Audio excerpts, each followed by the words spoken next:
Officer, what's this about? I just got home from work. This is my house. I live here. Come out here right now. I got a call about a suspicious person at this address. I am the homeowner. Here's my driver's license. Marcus Thompson, 2847 Oakwood Drive. Fourth Amendment right. Last warning. Hashtag racist cop tasers black ex-deputy at his home.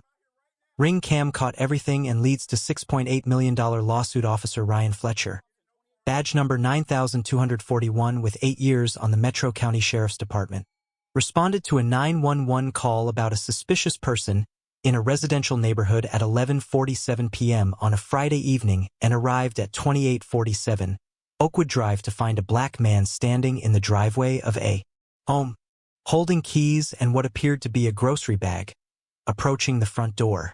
Without asking the man any questions, without verifying whether he lived at the property, and without observing any criminal activity beyond the man's presence in a driveway at night, Fletcher immediately drew his weapon, activated his spotlight, and ordered the man to put your hands up and get on the ground, while shouting that he was trespassing and about to be arrested for burglary. When the man calmly turned around with his hands visible, one holding house keys, the other holding a bag of groceries, and explained he was Marcus Thompson, the homeowner who had just returned from working a late shift and stopped at the store, and that this was his house where he'd lived for 6 years. Fletcher accused him of lying, claimed the house was too nice for someone like you to afford, and insisted Thompson was either a burglar or had broken into someone else's home.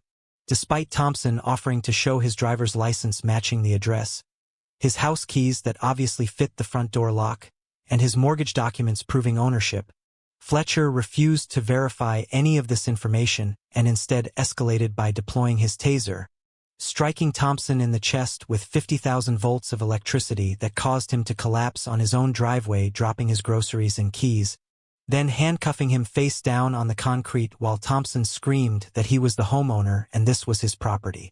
What Fletcher didn't know was that Thompson was Marcus Thompson, a recently retired deputy sheriff from the neighboring jurisdiction who had served 22 years in law enforcement with an exemplary record before retiring on medical disability after a line of duty. Injury: that Thompson's home security ring doorbell camera and driveway cameras were recording every moment of the encounter in high-definition video and audio, including Fletcher's racially charged statement about the house being too nice for Thompson, and that Fletcher's decision to taser a black homeowner standing in his own driveway holding groceries and house keys based on the racist assumption that black people don't belong in upscale neighborhoods would result in immediate viral footage with 156 million views, national media coverage, termination from law enforcement, criminal charges for assault and battery and deprivation of rights under color of law, a $6.8 million settlement that would devastate the county's budget, and Thompson's transformation from retired deputy to national advocate against police brutality and residential racial profiling. Before we go further, what city or country are you watching from? Drop it in the comments. We love seeing where you're tuning in from. If you believe arriving home from work shouldn't result in being tasered in your own driveway, then like this video and subscribe. Marcus Thompson pulled his Honda Accord into the driveway of his home at 2847 Oakwood Drive in the Pleasant Grove subdivision of Metro County at approximately 11:43 p.m. on a Friday in late September. 48 years old, Thompson was a recently retired deputy sheriff who had served 22 years with the Riverside County Sheriff's Department before a line-of-duty injury, a serious back injury sustained during a vehicle pursuit that required 2 surgeries and left him with chronic pain, forced him into medical retirement 8 months earlier.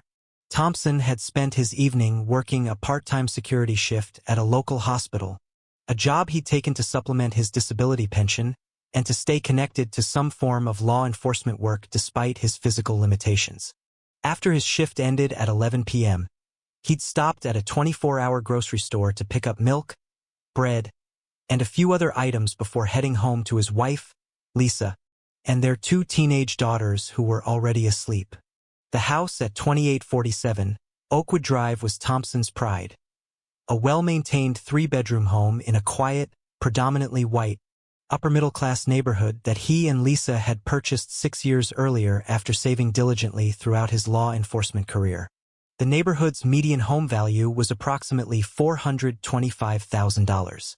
Thompson's house, which he'd bought for $380,000 and had since appreciated to around $450,000, represented everything he'd worked for. Stability, safety, a good school district for his daughters, and the achievement of homeownership in a desirable area. Thompson's home was equipped with a Ring video doorbell at the front entrance and 2 additional security cameras covering the driveway and front yard. Security measures Thompson had installed both for general home protection and because, as a law enforcement officer, he'd been conscious of potential threats or retaliation related to his work. As Thompson exited his vehicle in his driveway, he grabbed his grocery bag from the passenger seat and his house keys from the cup holder. He was wearing business casual clothing from his security job: dark slacks, a button-down shirt, and comfortable shoes. He looked exactly like what he was: a middle-aged professional man arriving home after work. Thompson was approximately 15 feet from his front door, walking up his own driveway on his own property, when a Metro County Sheriff's patrol car turned onto Oakwood Drive with its spotlight activated and aimed directly at Thompson's property. Thompson, with 22 years of law enforcement experience, immediately recognized what was happening. Someone had called police to report a suspicious person. Him, a black man in a predominantly white neighborhood, arriving home at night. Officer Ryan Fletcher had been dispatched to a 911 call from a neighbor, Carol Henderson at 2851 Oakwood Drive, who reported seeing a suspicious black male lurking around the house at 2847, possibly attempting a break-in. Henderson, who had lived in the neighborhood for 12 years, had never bothered to introduce herself to the Thompsons in the 6 years they'd been her neighbors.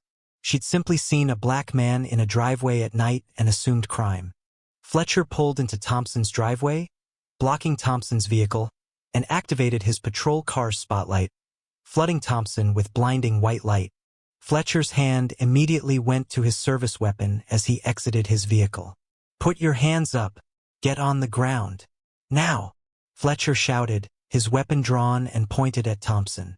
Thompson, with decades of law enforcement training, immediately complied to avoid any confusion or escalation. He slowly raised both hands, his right hand holding his house keys, his left holding the plastic grocery bag, and turned to face the officer. "Officer, I'm Marcus Thompson. I live here.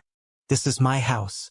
I just got home from work," Thompson said calmly and clearly, using the professional tone he developed over 22 years of dealing with tense situations. Fletcher's flashlight beam scanned Thompson, black male, approximately 6 feet 1 inch, athletic build despite his injury, standing in the driveway of an expensive home in a nice neighborhood. Fletcher's biased assumptions immediately kicked in. "This is your house?" Fletcher said, his tone dripping with skepticism. "You expect me to believe you live here? This house is way too nice for someone like you to afford. What are you really doing here?" Thompson felt his jaw tighten at the blatant racism in Fletcher's statement, but he maintained his composure. "Officer, I'm the homeowner. I've lived here for 6 years. I have my driver's license showing this address. I have my house keys in my hand. I just got home from my security job and stopped at the store." Fletcher moved closer, his weapon still drawn. "Drop the bag. Put the keys down. Get on the ground. You're trespassing." Thompson's years of law enforcement experience told him Fletcher was operating from bias rather than evidence, but he also knew that arguing with an officer who had already drawn a weapon could be dangerous. He slowly lowered the grocery bag to the driveway and prepared to set down his keys. "Officer, I'm going to reach for my wallet to show you my ID. It's in my back right pocket. My license shows I live at this address, 2847 Oakwood Drive. That's this house." "I said get on the ground," Fletcher shouted, ignoring Thompson's offer to provide identification. Thompson made a decision. "Officer, I'm not getting on the ground in my own driveway. I'm the homeowner. I have identification proving it. I have keys that fit this door. I'm not committing any crime. I'm standing on my own property." Fletcher's face reddened with anger at being challenged. "You're refusing to comply with a lawful order. You're under arrest for trespassing and resisting." "I'm not resisting," Thompson said firmly. I'm standing still with my hands visible. I'm verbally objecting to being ordered to lie on the ground in my own driveway when I've committed no crime. That's not resisting. That's asserting my constitutional rights. What happened next would be captured in crystal-clear high-definition video and audio by Thompson's Ring doorbell camera and driveway. Security cameras from multiple angles. Fletcher, apparently enraged that Thompson was calmly asserting his rights rather than immediately complying with unlawful commands, holstered his weapon and drew his taser. Without warning, without further commands, and without Thompson making any aggressive movement, Fletcher deployed the taser. The 2 taser probes struck Thompson in the chest, delivering 50,000 volts of electricity through his body. Thompson's muscles seized involuntarily. His body went rigid, and he collapsed backward onto his concrete driveway. The grocery bag he'd been holding fell, spilling milk, bread, and produce across the driveway. His house keys clattered on the concrete. Thompson lay on the ground, his muscles still contracting from the electrical shock, unable to move or speak coherently, experiencing the excruciating pain of neuromuscular incapacitation.